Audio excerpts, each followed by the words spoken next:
Hello guys, welcome in another video of video analysis of fans games. And in this video we are going to take a look at the game played by Sulkowski Dawid versus Stankovic Milos. The game has been played in Budapest 2017. And the thing that we need to notice is the big difference in the ELO rating. And well, what is funny about this game is that really white played much better than black, so it's really surprising. But okay, let's take a look at the game. The game started with e4, d6, so we have a pivot defense, knight f3, knight f6, knight c3, e5. White is aiming, black is aiming for this setup. A very calm, which probably should equalize very soon with a correct play. Maybe not fully equalize, but it should be enough if this is not a grandmaster level. So very simple. d4 now, and knight d7. We have the main position on the board. And in this situation, white has mainly two options. He can play either bishop to c4 or more aggressive g4. g4 is the move that I like more, but well, it of course requires some preparation. And it's, well, I do understand that it will not suit anyone because it's an aggressive option. Not all the people wants to give up the pawns like that. And the sample line is for example, knight takes g4, rook g1, knight f6, bishop c4, now attacking f7. Now we have some threats of taking on f7, goes knight g5 or just knight g5 straight away. And if c6, then we can just simply play knight g5. If black recaptures with the pawn, we can take on e5, take on f7. We have a very, very promising attacking position. But yeah, this is just another variation. Bishop to c4 is the other main line, and it has been played in the game. After which bishop to e7 was a reply. And now we would love to play the move bishop takes f7, but unfortunately it doesn't quite work. After king takes f7, knight g5, king g8, knight e6, queen e8, knight takes c7, looks like we're winning some material. But unfortunately after queen g6, knight takes rook, queen takes pawn, rook f1, pawn takes d4, queen takes d4, knight e5. Black has a tremendous attack with knight f3 to go, knight can go to g5 to g4. We can do nothing about the king being on g8, and we're probably losing some material. So this is not recommended. And in the game, white correctly just simply castle in this position. Now this threat is in the air, so for example, if black plays some random bad move like a6, this bishop takes f7 is actually a legitimate try to have a big advantage out of the opening. So castles was a correct move. Now bishop to e3. Well, just simply developing the bishop, but there are some drawbacks of this move, and it is the white, and it hasn't played move h3 yet, and I think, you know, it kind of invites black to play the move knight g4, which I would probably play as black, because white probably doesn't want to give up his bishop. Going back to c1 doesn't make much sense because, well, it just loses the tempo. So bishop to d2 I assume, but then I can take on d4, knight takes, and play bishop f6. And if queen takes on g4, I can take on d4. And if that's not gonna happen, then I can put my knight on e5.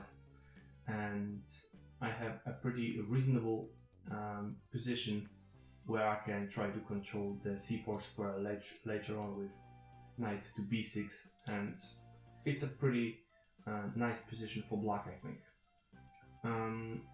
So bishop to e3, okay, has been played. Black played c6, so not really going for this variation, but threatening to go b5, so it's a good move. a4, a very typical reply. We don't want black to gain some space on the queen side, but we also would like to gain some space ourselves by playing this move a6 and continue with a5. Now h6 has been tried, which I think, well, still this threat is kind of annoying, so h3 I totally understand, but after rook e8, rook e1, oh sorry, okay, here, rook e8, rook e1 has been tried, which I don't like that much, because I mean, okay, rook e1 is a good legitimate try, but the move a5, that's the reason why white plays the move a4, because we want to continue with a5 to grab more space on the queen side. And now black probably doesn't want to play the move a6, because after taking on d4, knight takes d4, knight takes, pawn takes, bishop to b6, we can simply take control over d5. We have a very simple position to play. Only white can play for an advantage here, and I think the advantage is clear in this position. And of course, I think the black is pretty much forced to take, because otherwise we can play, for example, queen e2, rook d1. This queen might be in some problems. So that would be, I think, a better try. We also have some ideas of going d5 and a6 to take more control over the light squares around this king. It's very typical in these structures. So a5 would be a very normal, natural reply. But rook e1, okay, there's nothing wrong about this move. I just think the move a5 is a bit more accurate. Now black takes on d4, white recaptured with the knight, and black played the move knight to c5. I think the main point of taking on d4, usually black takes on d4 if there is some kind of break in the center that allows black to equalize. And I think the break d5 now would make the position more or less equal, because white is pretty much forced to take. Black has this move knight b6, and after bishop to b3, knight takes on d5. I don't see any problems for black at all. We have a little bit more space as white, so we keep some edge in the position, but it shouldn't be really much, and I think black has a very comfortable play, and of course some chances of outplaying his opponent still, so that would be a very natural try. However, in the game knight c5 has been tried, which probably is okay move, but after queen f3 is exactly what I would be afraid of as black, because it really seems very dangerous. White can simply develop his pieces, like rook can come to d1, and this bishop is looking at the king. This bishop on f4 can increase the pressure going here, maybe you can come back to h2 or g3. Queen can sometimes attack. We have ideas of doing something like that, and this knight can come into the attack. We have a lot of threats, and it's really easy to create some kind of counterplay for black. So I would be a little scared of this if I was black in this position. Bishop f8, this is correct, to just bring more defenders to the black's position and to keep some pressure on e4. White just played bishop e4, keeps some pressure and protects the pawn on e4. Bishop to e6, white just took, knight took, and bishop to g3. And this position, well, in my opinion, is just much better for white. White has more space, I think a better development, more natural development, pressure on d6, a bishop pair, and some attacking potential. This really seems very scary to me. And well, I think the black already has to find something very concrete to not get squeezed in this position. After, for example, some moves like rook c8 and slow moves, maybe queen c7, then I think white is just in time to play rook d1, and some ideas of e5 already are in the air. So knight to g5, trying some tricks, but queen f5. White says, what's the problem? I can come with my queen to f5, improve the position of my queen, and what is black doing, right? What is this knight doing on g5? It's not okay. It attacks e4, but you'll never be able to take this pawn. And white is also, trying to provoke the move g6. Right? Well, kick this queen away. Where does this queen go? Well, queen takes g6 simply wins the game. But well, I think that maybe that was the black's idea. But in this moment, black just realized that g6 is not possible, and instead played the move queen b6, which is a reasonable try, hitting the b2 pawn. But now white just played bishop to b3. No pawns for you. Now white has ideas of just pushing the pawn to e5 and bringing the last piece into the game. Now white just did go back with the knight to e6, creating a threat of knight to d4. But white just played a5, right? As planned. Now the queen has to move, and in the game black played, in my opinion, a bad move, queen to d8. Why do I think it's a bad move? I mean, it's not losing, it's not bad tactically or anything, but you know, strategically and practically speaking, this is just a very not, it's just not a good try. Because now white has a lot in this position. White can just simply develop the rooks into the game and just keep squeezing black's position to just keep and put more and more pressure to the pawn on d6 and to create some kind of play. And he has more space on, well, on both flanks and in the center as well. So it just seems very natural, and now only white can try to do something in this position. Instead, queen to b4.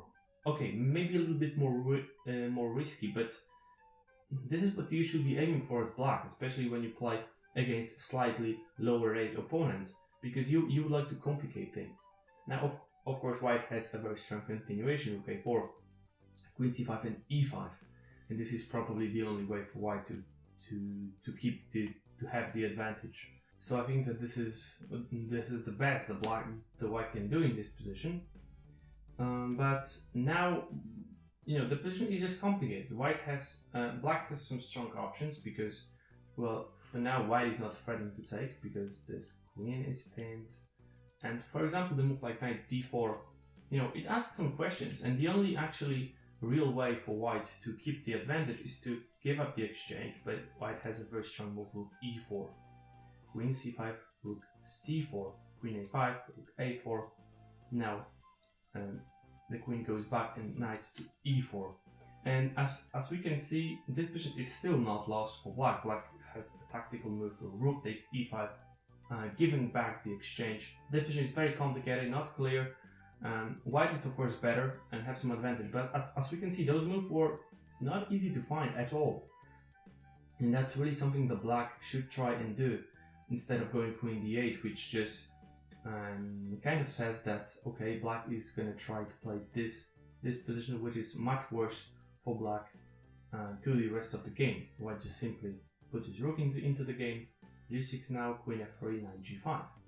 And now I think this is the first time the white actually played slight inaccuracy, because he played the move queen to f4, and he missed a very good chance of playing queen d3, which not only attacks the pawn on d6, but mostly creates a huge threat of e5, and the g6 pawn would be hanging, and also the knight on f6.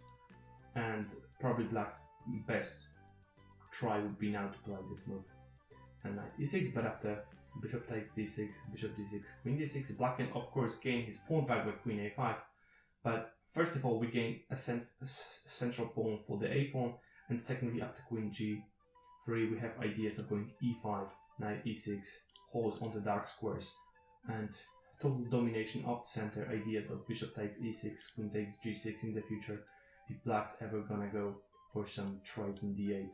So this is just horrible position for black to play. And that was a great move. Of course, white would also have a bishop pair, which is very important. Not in this position, but of course the bishop on b3 would be a very, very strong piece. And queen to f4, just, you know, black can now play knight h5 and actually took off, exchange this bishop for the knight, which is not a great trade. And now I think the best thing the black can do now is to go knight e6. Of course, white have a lot of attacking potential of the f4, bishop g7, f5. As we can see, the position is really looking very dangerous, but I think that maybe black can hold by taking and play queen g5 and aiming to exchange queens, and has a lot of holding chances in the endgame. However, he played a very bad move, queen takes a5, and white says, what's the problem? f4, attacking the knight has to go back. Okay, white and black just put this check in, king h1, knight a6, and f5. White wants to take in g6 or take the knight, whatever black is going to let him. Knight to d4, this is a horrible move. White just says, give me the pawn, queen takes g6, check. You cannot recapture because this pawn is pinned. King goes to h8, and okay, second pawn. Bishop to g7, the only way to defend, probably. Now f6, okay, I want to give a checkmate. Rook g8, the only defense And now there are plenty of ways of winning this position. I just want to point out one of them, which is a very natural and good one, is e5. And it's really interesting because our idea is to just push the pawn. So if black, for example, plays the move d5, we just push the pawn. And d5 is probably the best move anyway, because our main idea, instead of pushing, apart from pushing this pawn, is to play knight e5 or rook e4, knight e4 or rook e4. We want to have this square available for our pieces. And the point is, if black now takes, then we can use this square e4 in a very interesting manner. We just go here, here, here, it's all forced, and now rook e4 followed by rook h4 would lead to a checkmate very soon. So that was a very nice possible line. But okay, white just did go for more practical choice. He just took everything off, and he ended up in this position. He proposed the exchange of the queens, and now after queen g3, queen f2, black resigned because he's forced to take on f2 because otherwise the knight would be hanging. So just queen f2, rook f2. White would end up this position being just a simply rook up in the endgame. It's completely hopeless for black. So we've seen a very nice attacking game by white. Black played passively all the time, missed some tactics, some simple tactics, and it backfired very, very quickly. He created a lot of weaknesses, missed some tactical shots and so on. And well, at the end of the day, he just end up in this losing endgame. And yeah, so a very nice game. That's it for today. If you want your game being analyzed in the video, don't forget to subscribe to my channel and leave a comment below. Thanks for watching. See you soon.